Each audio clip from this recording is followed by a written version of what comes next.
नमस्कार, खबरां दे इस बुलेटिन विच तुहाडा स्वागत है। मैं हां रचना सेवक। पहला पेश ने चोणवीआं खबरां।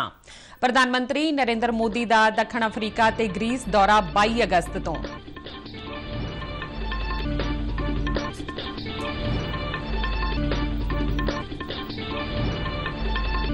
गांधीनगर विच चल रही G20 सेहत मंत्रियों की मीटिंग दौरान अज सेहत खेतर दीआं 2 अहम तजवीज़ां ते चर्चा की संभावना। सूचना ते प्रसारण मंत्री अनुराग सिंह ठाकुर अनुसार प्रधानमंत्री नरेंद्र मोदी ने पिछले 9 साल दौरान उत्तर पूरब के विकास लई चुके कई कदम।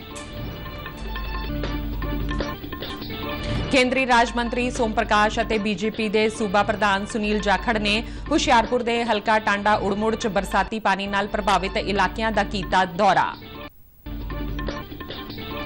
सरहद पारों नशा तस्करी नूं रोकण अते सरहदी खेतर विच तालमेल कायम करन दे मंतव नाल पंजाब पुलिस अते सीमा सुरक्षा बल दे उच्च अधिकारियों विचाले होई सांझी मीटिंग। ते हुण खबरां विस्तार नाल। प्रधानमंत्री नरेंद्र मोदी इस महीने की 22 तरीक तो दक्षिण अफ्रीका और ग्रीस के 4 दिना दौरे ते होणगे। 22 तो 24 अगस्त तक दक्षिण अफ्रीका और जोहान्सबर्ग के अपनी 3 दिना यात्रा दौरान प्रधानमंत्री मोदी दक्षिणी अफ्रीका के राष्ट्रपति मातमेला सिरिल रामाफोसा के सदे ते 15वें ब्रिक्स सम्मेलन में शामिल होणगे। 2019 तो बाद यह पहला अजिहा ब्रिक्स सम्मेलन है जिस विच वख देशों के आगू निजी तौर पर हिस्सा लै रहे हैं। दक्षिण अफ्रीका के दौरे तो बाद प्रधानमंत्री 25 अगस्त नूं ग्रीस जाणगे। 40 सालां विच किसी भारतीय प्रधानमंत्री की यह पहली ग्रीस यात्रा होवेगी। प्रधानमंत्री नरेंद्र मोदी ने अपने सोशल मीडिया अकाउंट ते भारतीय अर्थचारे बारे एक दिलचस्प लेख विच 2 खोज पर्चियां का जिक्र किया है। पहली रिपोर्ट SBI दी है जिस विच कहा गया है कि पिछले 9 सालों विच भारत की प्रति व्यक्ति आमदन विच बेमिसाल वाधा होया है। SBI ने IT रिटर्नां दे अध्ययन राहीं यह सिट्टा कढ़िया है कि साल 2014 विच भारत विच प्रति व्यक्ति औसत आमदन 4,40,000 रुपए सी, जिहड़ी 2023 विच वध के 13 लाख रुपए हो गई है। सीनियर पत्रकार अनिल पद्मनाभन ने भी ITR दे अंकड़ियां राहीं स्पष्ट किया है कि देश विच हर आमदन समूह विच टैक्स आधार विच महत्वपूर्ण वाधा होया है। अंकड़े दर्शाते ने कि हरेक आमदन समूह ने घट्टो घट्ट 3 तो 4 गुणा वाधा दर्ज किया है। प्रधानमंत्री ने उम्मीद जताई कि असी आर्थिक विकास अते देश दे एक दिलचस्प मोड़ ते खड़े हैं। 2047 तक देश विकसित भारत के टीचे वाल लगातार वध रहा है। गुजरात के गांधीनगर विच चल रही G20 सेहत मंत्रियों की मीटिंग के तीजे दिन सेहत खेतर विच 2 तरजीहां बारे चर्चा की संभावना है। इन्हां विच दवाइयां के खेतर विच सहयोग नूं मजबूत करन, सुरक्षित, प्रभावशाली अते गुणवत्ता वालियां दवाइयां की उपलब्धता ते विशेष जोर देण बारे विचार वटांदरा होवेगा। इस तों इलावा कौमांतरी पद्धर ते सेहत टीचे नूं हासिल करन लई डिजिटल सेहत विच नवाचार अते ढुकवें ढंग तरीकिਆਂ नूं यकीनी बनाउण लई उपलब्ध संस्थागत ढांचे विच तब्दीली अते एकसार बारे चर्चा की जाएगी।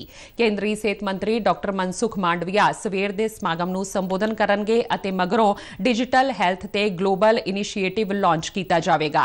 भारत के नज़रिए नाल यह बहुत महत्वपूर्ण है। इस मौके विश्व सेहत संगठन के डायरैक्टर जनरल भी मौजूद रहेंगे। सेहत मंत्री विश्व बैंक की डिजिटल हैल्थ ते फ्लैगशिप रिपोर्ट भी जारी करेंगे। इस तो बाद शाम 4:30 बजे खजाना ते सेहत मंत्री की सांझी मीटिंग होवेगी जिस विच सारे देशों के सेहत मंत्रियों के नाल खजाना मंत्री निर्मला सीतारमन भी हिस्सा लैणगे। मगरों डेलीगेट गांधी कुटीर के दर्शनां लई भी जाणगे। विदेश राज मंत्री मीनाक्षी लेखी ने कहा है कि भारत की G20 की प्रधानगी दुनिया सामने अपना प्रदर्शन करने का एक सुनहरा मौका है। उन्होंने दस्सिया कि सभ्याचार नूं भारत की बेनती ते G20 के तहत शामिल किया गया है। प्रसार भारती नूं दित्ती एक विशेष इंटरव्यू विच लेखी ने कहा कि सभ्याचार का मतलब सिर्फ मनोरंजन नहीं हुंदा, सगों ये लोकां दा जीवन है। उन्होंने कहा कि सभ्याचार विच यात्रा, भोजन, जीवन शैली अते होर कई पहलू शामिल ने। सूचना ते प्रसारण मंत्री अनुराग सिंह ठाकुर ने कहा है कि प्रधानमंत्री नरेंद्र मोदी ने पिछले 9 सालों च लगातार उत्तर पूरब के विकास लई कई अहम कदम चुके ने। इत्थे लाखां करोड़ां रुपए का निवेश होया अते हर खेतर विच विकास भी देखण नूं मिल रहा है। उन्होंने कहा कि विरोधी धिर दे कुछ लोग अपनी कोझी सियासत करके इस मामले विच अशांति बरकरार रखना चाहते हैं। नॉर्थ ईस्ट के उसका एक लाभ भी मिल रहा है, लोग भी शांति के लिए आगे बढ़ रहे हैं। लेकिन कुछ विपक्ष के लोग अपनी ओछी राजनीति के चक्कर में अशांति बरकरार रखना चाहते हैं, क्योंकि अपने समय में तो असफल हुई कांग्रेस अब वो नहीं चाहती कि कैसे मोदी जी ने 9 सालों में लगातार नॉर्थ ईस्ट के विकास के लिए जो अनेकों कदम उठाए हैं, जिसने नॉर्थ ईस्ट में लाखों करोड़ की इन्वेस्टमेंट भी देखी और विकास भी हर क्षेत्र में, सड़कों में, रेलवे में, पानी में, हवाई अड्डों में, सब में देखा। तो ये कांग्रेस को हजम नहीं हो रहा। ਹੁਸ਼ਿਆਰਪੁਰ ਤੋਂ ਭਾਜਪਾ ਸਾਂਸਦ ਅਤੇ ਕੇਂਦਰੀ ਰਾਜ ਮੰਤਰੀ ਸੋਮ ਪ੍ਰਕਾਸ਼ ਅਤੇ ਬੀਜੇਪੀ ਦੇ ਸੂਬਾ ਪ੍ਰਧਾਨ ਸੁਨੀਲ ਜਾਖੜ ਨੇ ਹੁਸ਼ਿਆਰਪੁਰ ਦੇ ਹਲਕਾ ਟਾਂਡਾ ਉੜਮੁੜ 'ਚ ਬਰਸਾਤੀ ਪਾਣੀ ਨਾਲ ਪ੍ਰਭਾਵਿਤ ਇਲਾਕਿਆਂ ਦਾ ਦੌਰਾ ਕੀਤਾ। ਇਸ ਮੌਕੇ ਉਨ੍ਹਾਂ ਘਰੋਂ ਬੇਘਰ ਹੋ ਕੇ ਸੜਕ ਕੰਢੇ ਡੇਰਾ ਲਾ ਕੇ ਬੈਠੇ ਪਿੰਡਾਂ ਦੇ ਲੋਕਾਂ ਨਾਲ ਗੱਲਬਾਤ ਕੀਤੀ। ਲੋਕਾਂ ਅਤੇ ਕਿਸਾਨਾਂ ਵੱਲੋਂ ਆਪਣੀਆਂ ਮੁਸ਼ਕਿਲਾਂ ਬਾਰੇ ਆਗੂਆਂ ਨੂੰ ਜਾਣਕਾਰੀ ਦਿੱਤੀ ਗਈ।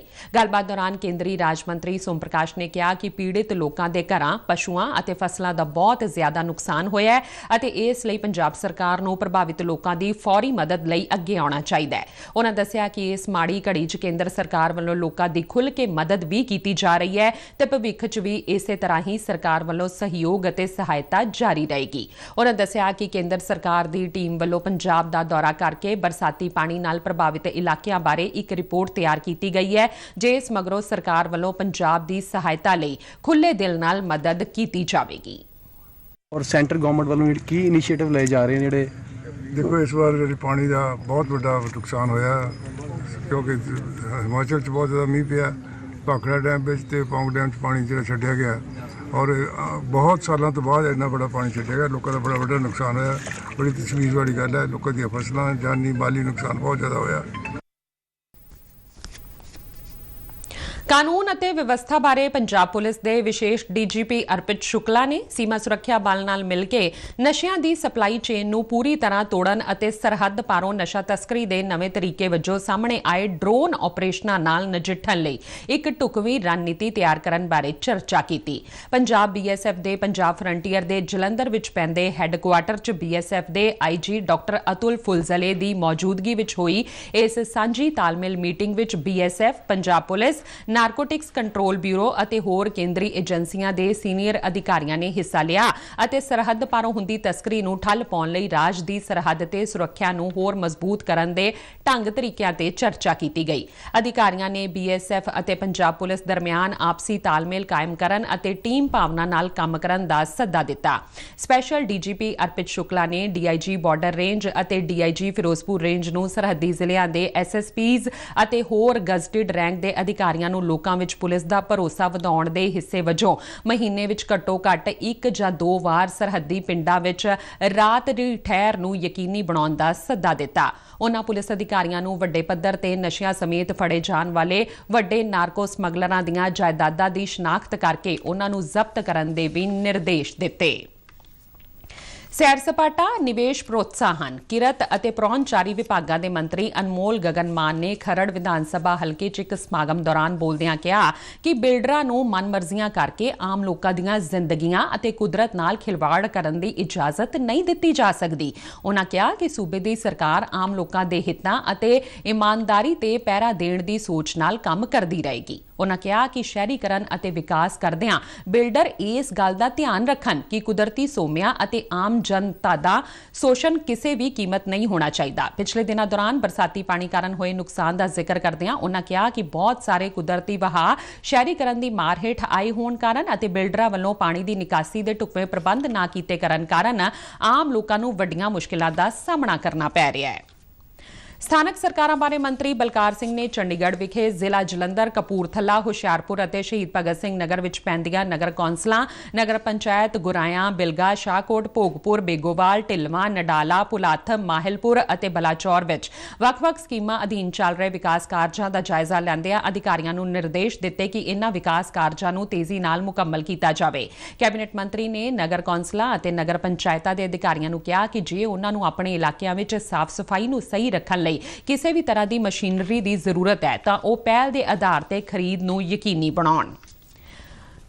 ਪੰਜਾਬ ਵਿੱਚ ਸੌਣੀ ਦੇ ਇਸ ਸੀਜ਼ਨ ਦੌਰਾਨ ਬਾਸਮਤੀ ਦੀ ਕਾਸ਼ਤ ਹੇਠ ਰਕਬੇ ਵਿੱਚ ਤਕਰੀਬਨ 16% ਵਾਧਾ ਦਰਜ ਕੀਤਾ ਗਿਆ ਹੈ। ਇਹ ਜਾਣਕਾਰੀ ਸਾਂਝੀ ਕਰਦਿਆਂ ਖੇਤੀਬਾੜੀ ਅਤੇ ਕਿਸਾਨ ਭਲਾਈ ਮੰਤਰੀ ਗੁਰਮੀਤ ਸਿੰਘ ਖੁੱਡੀਆਂ ਨੇ ਦੱਸਿਆ ਕਿ 1.35 ਲੱਖ ਹੈਕਟੇਅਰ ਰਕਬੇ ਵਿੱਚ ਬਾਸਮਤੀ ਦੀ ਕਾਸ਼ਤ ਨਾਲ ਅੰਮ੍ਰਿਤਸਰ ਜ਼ਿਲ੍ਹਾ ਮੋਹਰੀ ਰਿਹਾ ਹੈ। ਖੇਤੀਬਾੜੀ ਮੰਤਰੀ ਨੇ ਪ੍ਰੈਸ ਬਿਆਨ ਵਿੱਚ ਦੱਸਿਆ ਕਿ ਸੌਣੀ ਦੇ ਇਸ ਸੀਜ਼ਨ ਦੌਰਾਨ 14 ਅਗਸਤ ਤੱਕ ਕੁੱਲ 31.88 ਲੱਖ ਹੈਕਟੇਅਰ ਰਕਬੇ ਵਿੱਚ ਝੋਨਾ ਲਾਇਆ ਗਿਆ ਹੈ, ਜਿਸ ਵਿੱਚੋਂ 5.74 ਲੱਖ ਹੈਕਟੇਅਰ ਰਕਬੇ ਵਿੱਚ ਬਾਸਮਤੀ ਦੀ ਕਾਸ਼ਤ ਹੇਠ ਹੈ।